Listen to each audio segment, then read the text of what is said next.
Social media ते अॼुकल्ह ॾिसूं था त हर शख़्स जेको बि सियासी माण्हू आहे या खणी गैर सियासी चऊं, उहो पंहिंजे टाइटल में लिखंदो आहे त हीउ लीडर आहे।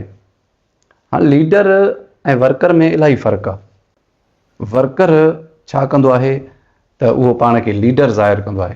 हाणे तव्हांखे त ख़बर न आहे, तव्हां सॼी ज़िंदगी जिन्हनि माण्हुनि खे लीडर सम्झंदा आया आहियो त तव्हां इहो सम्झो था त लीडर हमेशह कुझु ॾींदो आहे, पर ॾींदो छा आहे? लीडर जो कमु इहो कोन्हे त हू सोलर जूं प्लेटूं ॾे, लीडर जो कमु इहो कोन्हे हू बैटरियूं विरहाए, लीडर जो कमु इहो कोन्हे जो बिरयानी विरहाए, लीडर जो कमु इहो कोन्हे रोड ठाहे, गडर जूं नालियूं ठाहे, नलका विरहाए, रस्ता तव्हांजा ठाहे। लीडर जो इहो हरगिज़ कमु कोन्हे, इहो वर्कर जो कमु आहे। वर्कर उहो जंहिंखे तव्हां वोट ॾेई असेंबलियुनि में मोकिलियो था, उहो तव्हांजो वर्कर आहे ऐं उन पार्टीअ जो वर्कर आहे। अगरि उहो तव्हांजे अॻियां पाण खे लीडर ज़ाहिर थो करे त तव्हां ईअं सम्झो तव्हांखे हू बेवकूफ़ थो सम्झे ऐं तव्हां नादान आहियो।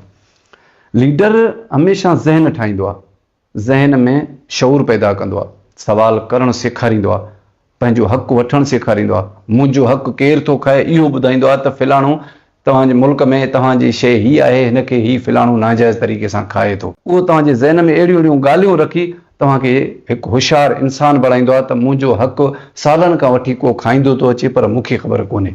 उन जा अलॻि अलॻि उहो तरीक़ा था कनि। तव्हांजे तक में को MP MN हिकिड़े दफ़े बीठो, उन कमायो, उन इलेक्शन खटी, असेंबलियुनि में वञी उन पंहिंजे लाइ माल ठाहियो। हाणे तव्हां सोचो था त हीउ माण्हू वरी असांजे तक में आयो, तव्हांखे ऑलरेडी उन ते कावड़ हूंदी त हिन अॻे दफ़े असांजो कमु न कयो।